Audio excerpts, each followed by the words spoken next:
The premise of today's Neville Goddard conversation is this quote here from his book, The Power of Awareness, in which he states, "When you know that consciousness is the one and only reality, conceiving itself to be something good, bad, or indifferent, and becoming that which it conceived itself to be, you are free from the tyranny of second causes, free from the belief that there are causes outside of your own mind that can affect your life. In the state of consciousness of the individual is found the explanation of the phenomena of life. If man's concept of himself were different, everything in his world would be different." What usually ends up happening to stimulate this journey to not only realizing what we desire, which we'll talk about in a moment, but also the recognition of the causes within and the effects in the different aspects of our life. As he states here, all transformation begins with an intense, burning desire to be transformed. The first step in the renewing of the mind is desire. You must first want to be different before you can change yourself. Then you must make your future dream a present fact. You do this by assuming the feeling of your wish fulfilled. So all transformation begins with a desire. Could be a burning desire, as also discussed by Napoleon Hill in Think and Grow Rich. Certainly was for me. And this burning desire stimulates a vision that implies its fulfillment. Usually a person sees themselves experiencing an end result. Or they may have a conversation with a person in their imagination implying that they are that person right now, that they have realized the vision in their imagination. As a person identifies with that vision in their imagination, everything changes. The self-image, we're looking at the Robert Dilts model here, the values and beliefs, the capabilities, the behaviors, the environments change. Body is an expression of mind. And all of these changes occur in what he refers to as the bridge of incidence. So the cause is within. It's what we identify with. We could say what we say I am too. And it's the power of the subconscious mind in ways that we might not know that facilitate these changes as a result of identifying with the person in our imagination. Now, some might look to the evidence of the five senses and say, where are the changes? They're perhaps only looking at the end result. Certainly in my journey, I've done this many times. And this seems to create an unnecessary friction and disconnect between the journey, the vision, and how all aspects of life are in harmony and in contribution to the vision. Reality rearranging to reflect the vision.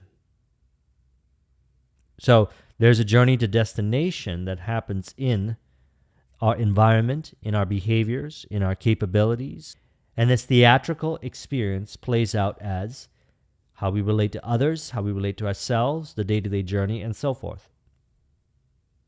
All of this is important because he says here, every phase of your life is made by the exercise of your imagination.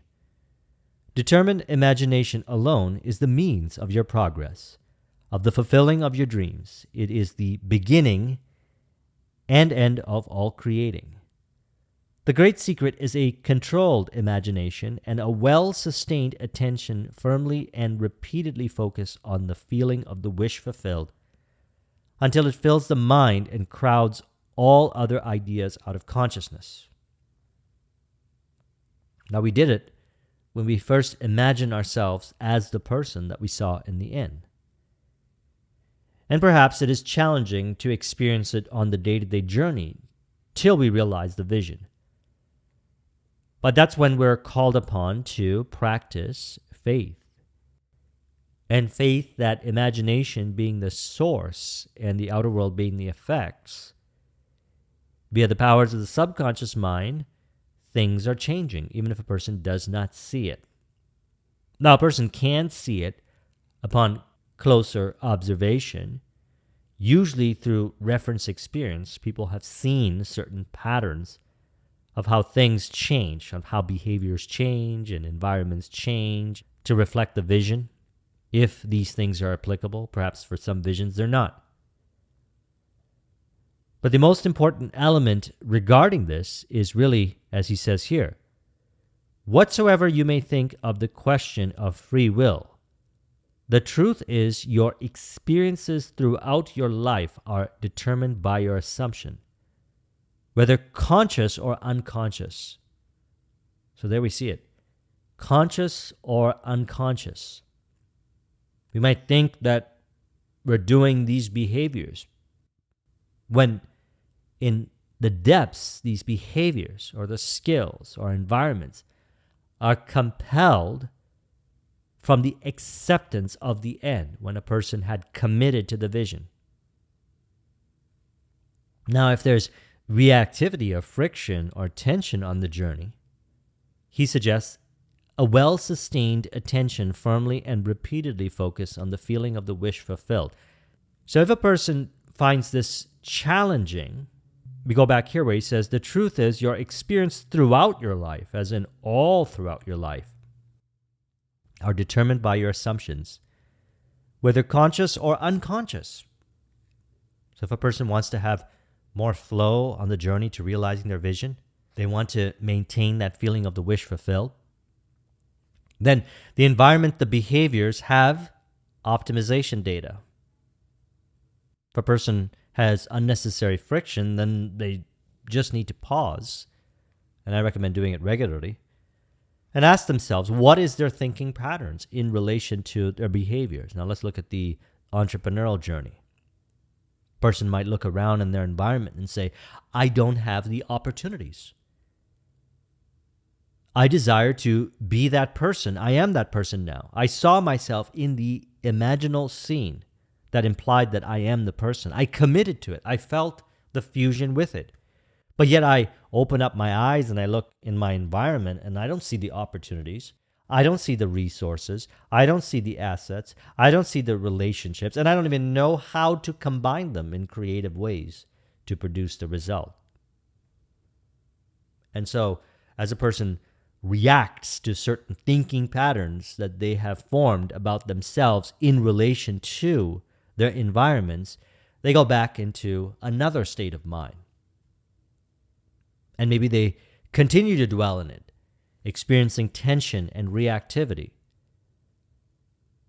And then before going to sleep, they imagine themselves in the end again, and they feel the feeling of the wish fulfilled. They wake up in the morning and they feel energized. They feel one with, they feel connected. They're seeing the connections and the opportunities. But maybe they receive a phone call from someone, and this person says something to them in a way in which they felt disempowered because they were the ones, or they didn't know this unconsciously, assigning interpretation in relation to that phone call, which brings them into a different state of mind. They're not consciously aware of these things. They're unconscious. These are the assumptions or the beliefs, the interpretations, the perspectives that are unconscious, that a person automatically assigns themselves to in relation to the five sensory experience. Thus, they experience stress and frustration unnecessary so in mind, and as a result of that, express it in the behaviors, in the environments, in how they relate to others, and so forth. So, really what we're looking to do with this information is see all those five sensory experiences as something that reveals to us about ourselves.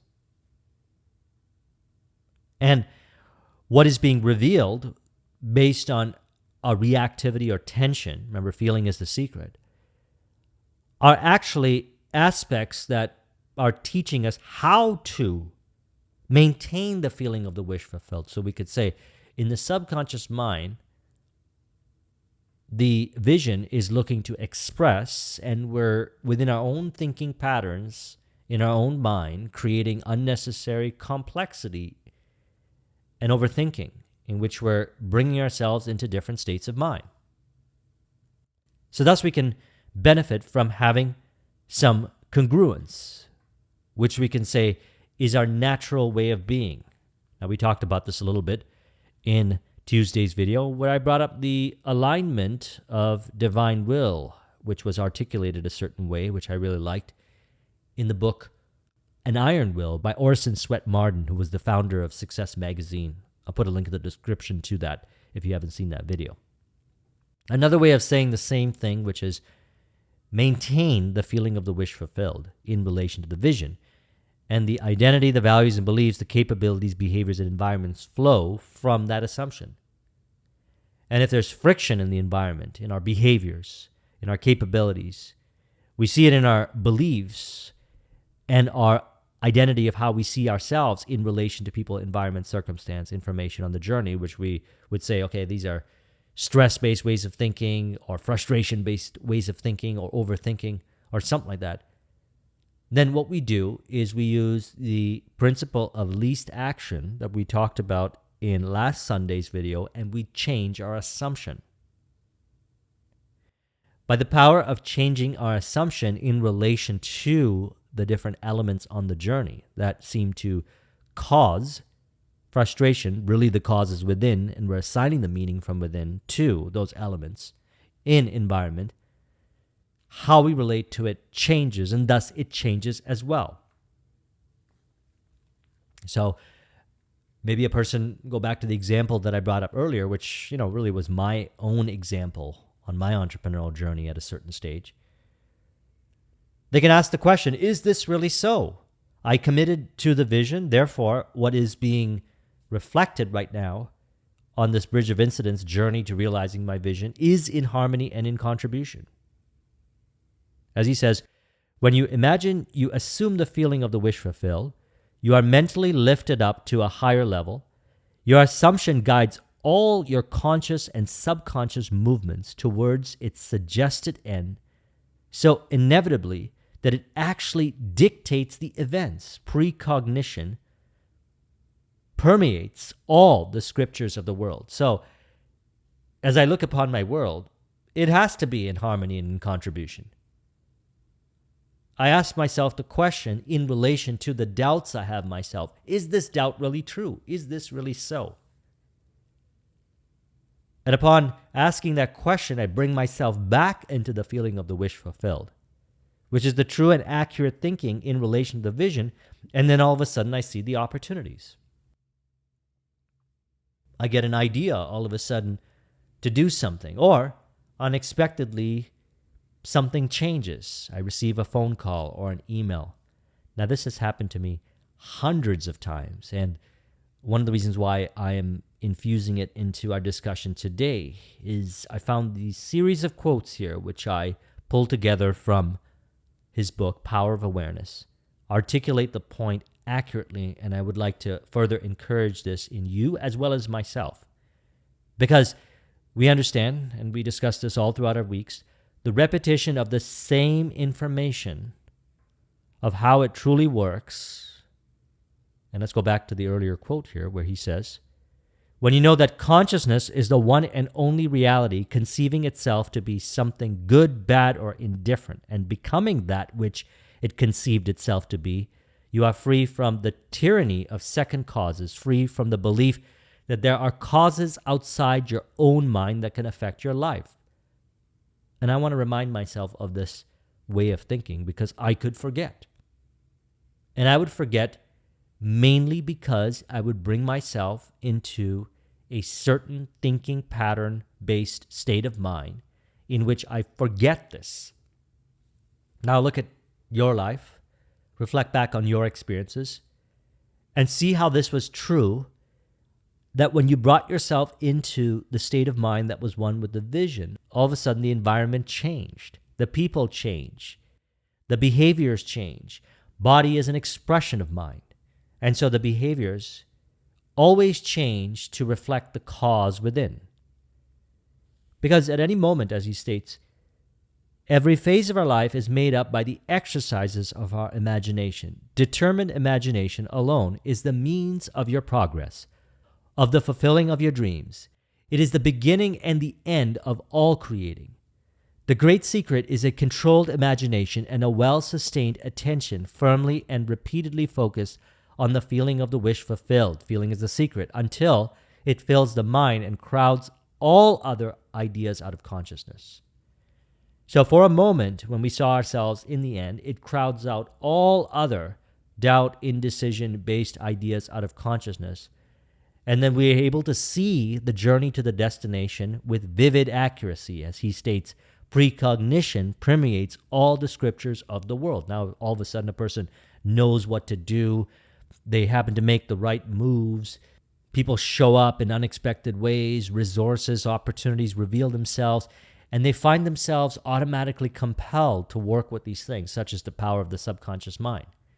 They notice that they have become autotelic, as we discuss, is a deep stage of flow. The cause of the change within consciousness plays out as the effects of the theater's change in the skills, the behaviors, and environments. This is not just true for entrepreneurs. It's also true for athletes, for artists, for everybody. As he says, whatever you may think of the question of free will, the truth is your experiences throughout your life are determined by your assumptions, whether conscious or unconscious. So what are we consciously or unconsciously saying I am to in our own mind? Those are the factors that play out as the theater of our behaviors, our environments, and so forth. How we relate to ourselves, how we relate to others. And so the outer world, which is a reflection of our inner way of being, teaches us valuable lessons of ourselves. And that's why I enjoy the journey to the destination. Used to be in the earlier stages, I just valued the destination.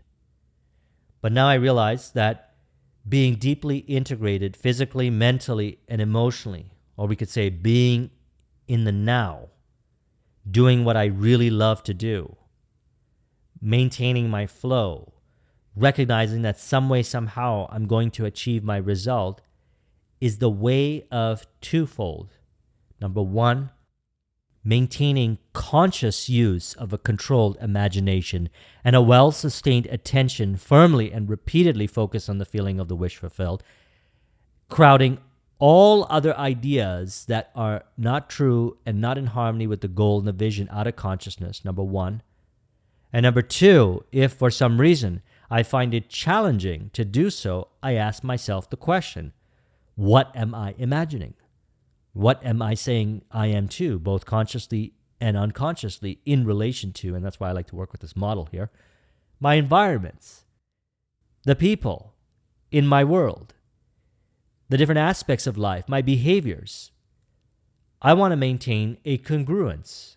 And so the congruence then is maintained by identifying what we unconsciously assume to be true that is not actually true to us. Now, we got to go within ourselves and find what is true.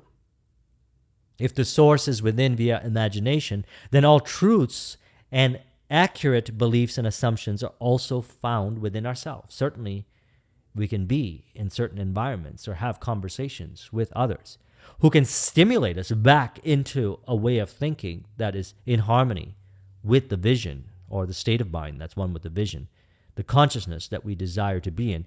But really, even that was sourced from within, and that was caused by the initial, I assume myself to be this person. So thus, we're on the journey to realizing our vision. We want to make peace with this and recognize this more so every day.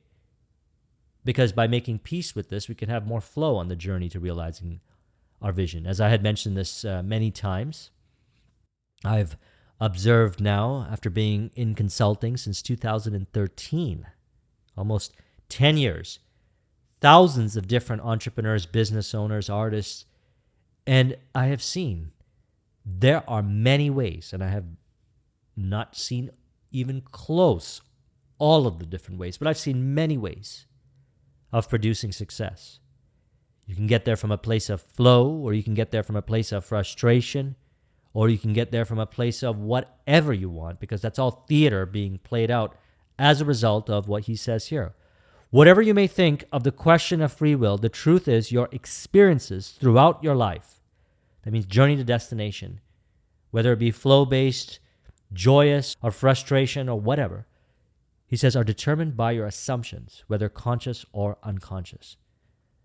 Now, this is a beautiful thing if we can just really value this. And I always aim to bring this more into conscious awareness by saying it many different ways all throughout the videos, because it's been so helpful for me and it's been so helpful for others, that we already know we're going to get to the destination because all is in harmony and in contribution to the vision. Everything. To see it that way brings forth an inner peace, brings us back into the feeling of the wish fulfilled, allows us to maintain it. Some way, somehow, we're going to get there.